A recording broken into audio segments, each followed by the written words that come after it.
Welcome to Gold Derby's Costume Design Panel. I'm David Buchanan, and I'm joined today by Bernadette Croft from Star Trek Strange New Worlds. Bernadette, I wanted to start by asking you, Star Trek has been so beloved for so many decades. What was your kind of relationship to the material before you signed on to these newer iterations and series? Yeah, I guess I would say I know of Star Trek through my mum. She was a really big fan of the original series. But I didn't really become a fan until I worked on the show. I was actually an ACD for Gersha Phillips, who did Discovery. And then I ended up being the costume designer of Strange New Worlds. And it was just a lovely kind of history of the importance of Star Trek, how much it means to people. I've been to a few conventions and seen fans dress up in designs that I've created and designs that Gersha's done as well. And it's just so heartwarming to see how much it really impacts people. So yeah, I guess I'm now a full-fledged Trekkie. I love it. But yeah, there's a lot of content. It's been around for about 60 years, and I think it's like over 800 hours of Trek. So it's a lot, and we're going to keep contributing to that, which is cool. This is the second season of Strange New Worlds, and I wanted to ask you about how the characters and your designs for them have evolved from season one and season two, and how you're capturing, the emotional arcs of these characters over time in a new season. Yeah, season one was all about establishing these characters. The Starfleet uniform is a really important element to the show. So that was a lot of research and development. We wanted to have a really clean, kind of simple uniform, but lean into the nostalgia of Star Trek. So those colors, that vibrancy. We elevated it in a way. We added the microprint, which is a texture that's a silicon kind of texture that's on the shoulders and the arms in the departmental symbols. So it was just a cool little nifty thing that we did to kind of create visual interest. We know the fans would really enjoy kind of recreating that at home. And yeah, still maintaining the sleekness. We elevated the silhouette, made the shoulders a little sharper, a little bit more superhero. And I think in season two, we just continue kind of like developing the characters and their emotional kind of story arcs. Each episode is like a new genre, a new world, or a new alien species. So it's always fun and exciting and thrilling to be able to kind of, be on this journey with the characters. In episode one of season two, our team land on this new planet called Kajitar.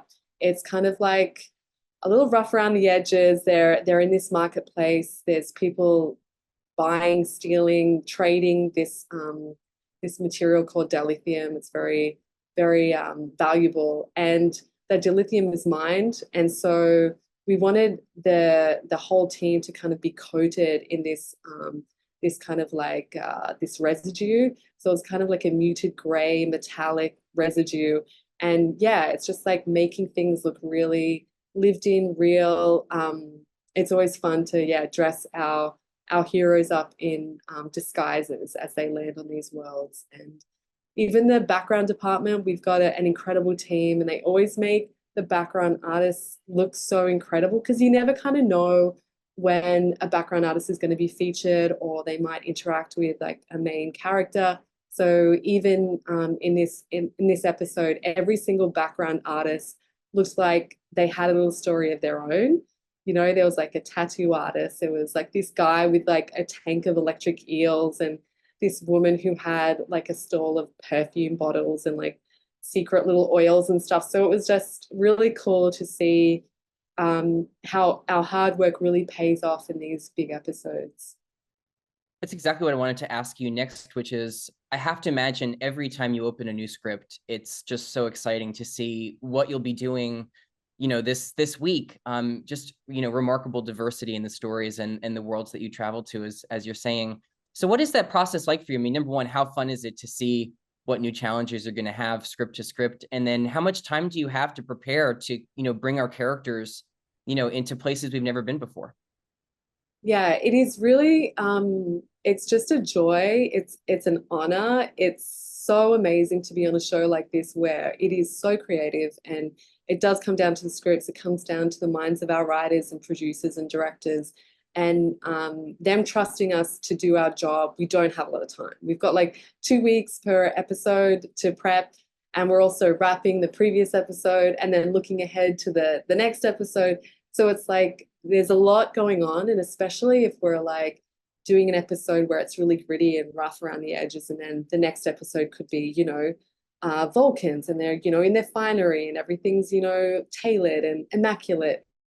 So it's like, I love it though. It's like, it's really great to be down, dirty and gritty, then have this like fashion moment. And then like each episode is something different. So it's always amazing to be a part of. I think the design process, it comes down to meetings with our producers, writers, directors, doing mood boards. I use Canva and Pinterest, and just kind of like collate images that I think would work for the palette, for the silhouette, for the textures, the tones, and just like watching other shows, watching other films, photography. Even the gaming world has a lot of inspiration for me, and nature. I just like love collecting images of insects or underwater creatures or things that might have like an alien quality that we can kind of like explode, So yeah, there's a lot of work involved, but I think the team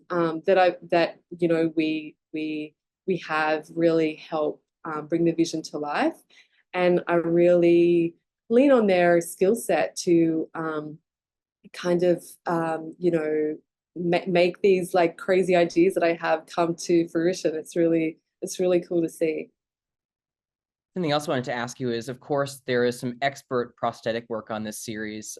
So what is it like to collaborate on, for example, the Klingon with your prosthetics department and also with your hair and makeup to create a really cohesive and beautiful, character with all these different departments having to collaborate?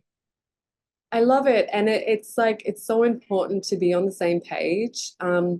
Often prosthetics start a little earlier on characters, especially if they have to do a full prosthetic, head to toe. They have to start building this well in advance. So we often take their lead and look at their palette, look at their skin markings, and figure out, who the alien is, their socio-economic background, if they're, if they're fashionable, if their clothes are, rough around the edges, or, who their family is, their religious beliefs, their cultural identity. We look at all these things and figure out how we're going to build a world, how we're going to flesh something out to make it look believable.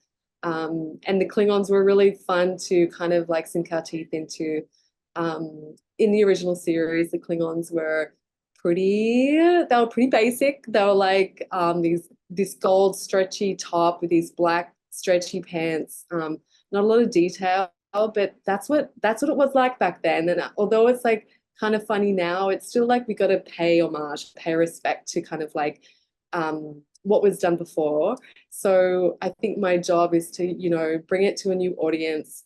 And for me, kind of elevating that look is about the silhouette and the textures, and yeah, making it, just infusing a lot more detail. So our Klingons, we have this like exoskeletal kind of like armor, and that was hand sculpted by Alex Silverberg, our key sculptor.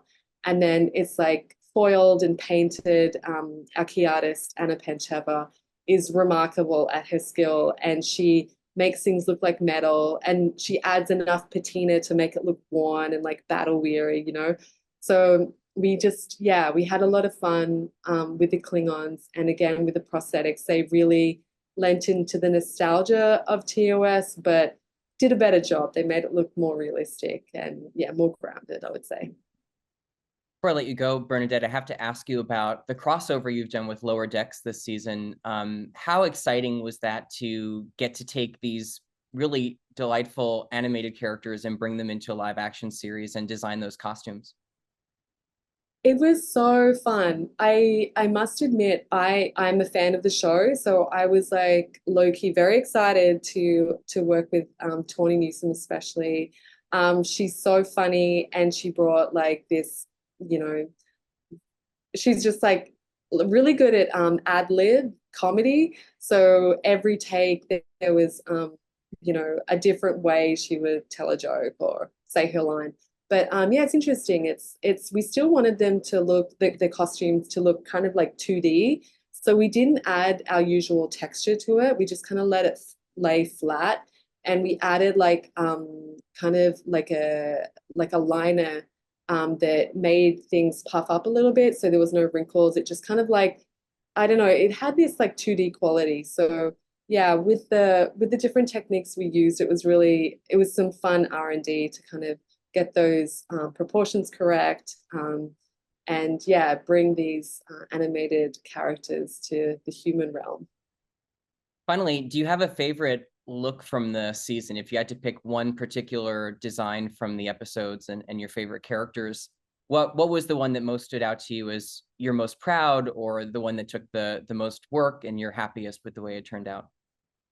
There's so many episodes that like I love from season two. I love the Vulcans. I always love Vulcans, the tailoring, the way we can use that beautiful fabrics. Um, and but I must say, like the Klingons were a real highlight.